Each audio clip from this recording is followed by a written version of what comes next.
What's up, guys? It's Oblivious Gamer here. And well, you're probably reading the title and you're like, what?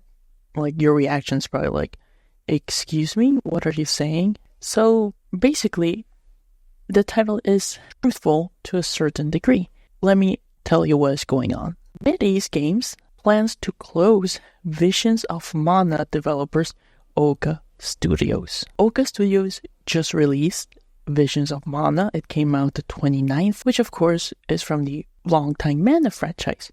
That is a game that I played the demo. I thought it was alright. It wasn't exceptional, but it also wasn't bad. If it wasn't for the fact that Gundam Breaker came at the same time, I would probably be doing an impressions and playing a lot that game. But going back to the point, the game just came out, and literally at the 29th, Bloomberg reported that NetEase will close down the company.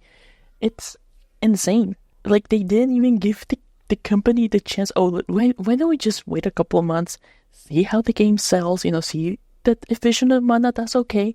No, they just, game came out, fuck it, we are closing the company. It's insane. Like, we don't know if the game is going to do well, we don't know if the game is going to do bad. Now, there are some statements which I will be reading. Here is all the information we have right now. NetEase has cut all but a handful of jobs at the Tokyo-based subsidiary Ouka Studios, which, as you know, just shipped Visions of Mana under Square Enix. And basically, NetEase has been cutting staff at Ouka Studios since spring. So as they were making the game, as they were like in the final stages of the game, they've just been letting people go. A few of the staff will remain because they gotta see the rollout of its final game. This is a studio that was established just in 2020. So this is only a 4-year-old studio. And supposedly Ouka Studio had outlined 3 projects that they were working on. An action RPG featuring adventure-unique allies, a new style battle game based on a popular series, and an original co-op action game featuring gigantic enemies. So they were currently working on those 3 projects. This is insane. Everybody's shocked. Everybody's like, what is going on? Apparently, in an email, a NetEase Games representative told Bloomberg it has nothing to announce regarding a potential closure of Ouka Studios, and that it is seeing progress at the many Japanese studios it is invested. Quote, in supporting studios outside China, we craft our strategy based on our goal, providing better gaming experience to local and global players. The NetEase Games spokesperson said the company is thus always making necessary adjustments to reflect market conditions. And remember, this is a company, NetEase is a Chinese company. It's a big company.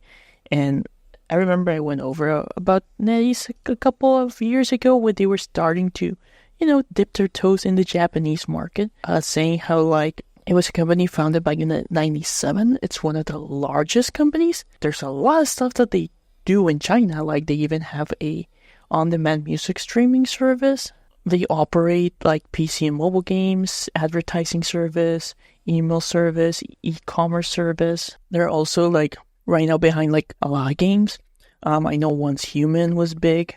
Naraka, Blade Point, Marvel Rivals, which is like a big one right now. That everybody's excited for. They're also behind. This is a company that has been getting its grips on a lot of stuff. Also, apart from Ouka Studios, NetEase also owns Toshihiro Nagoshi Studio, which is Nagoshi Studio, the Goichi Suda 51-led Grasshopper manufacturer, and the Hiroyuki Kobayashi GP Track 50. They also have invested in other companies in Japan, or they have helped make some of these companies. And it's just interesting being like, this was on the chopping block. It feels like any of these companies, like the Nagoshi Studio, Grasshopper Manufacturer, and GP Track 50, haven't even produced games. We really don't know much of what they're working on. But if they are going to close down one studio when they just released a game and they have already been downsizing it since before the game came out, any of the other companies can be in problem. Another thing also that was revealed by Bloomberg is Tencent, the rival of NetEase. You probably heard of Tencent, also very big, dipping their toes on many different video game companies trying to get shares here and there, trying to invest. They're also reconsidering the pace and scale of investment in Japan, having already backed off from at least several funding commitments for new titles. This is a bit eye-opening what is going on, really surprising. The current industry, if you have been following the news, this is probably one of the worst years to be a developer in the gaming industry. The amount of people that have been fired, the amount of companies that have been shut down, it's just staggering. It broke the record of last year at the beginning of the year. So it's not something new per se. We've been seeing this happen throughout the year. But now, we see it in Japan, which again, it happens, but not in the terms where the game, a big game that they released was literally just released and boom, they're being closed. At the same time, a lot of these companies are trying to, NetEase and Tencent are trying to scale back. Because one, remember, a lot of these companies that they invested in, these started happening around the 2020, where everybody was at home. So of course, a lot of people were playing video games, a lot of people were buying video games. But now that we have returned to a semblance of normality, people are going out, so of course there's less people playing games, less people buying at the scale that they were expecting. The growth is not infinite, and that's what a lot of these companies think. They think, oh, we are in projection, we're going to be tracking, and things happen. It's just sad because in the end of the day, these developers are going to get kicked out. Nobody likes to lose their job. I don't feel it's fair for them when they just release a game. The game does well, and you can't celebrate it. You've been fired. Obviously, if the game does bad and you lose your job, it sucks, but at least it's not as bad. What happened to Tango Gameworks? They released an amazing game with Hi-Fi Rush. People love it. It was everywhere. Only for them to be shut down. Obviously now they've been acquired. They're safe. But when this shit just happened, there was even a lot of stuff where Microsoft was just very proud of Hi-Fi Rush. They were oh, Hi-Fi Rush did amazing. Only for them to a couple of days later, that happened in an interview, only for them to be oh, you guys are getting shut down. So even if you make an amazing game, you're still in danger in the gaming industry. And here, these people won't even get a chance to see if their game succeeds or doesn't. They're already, most of them already lost their job. It's sad. It's shocking, sad.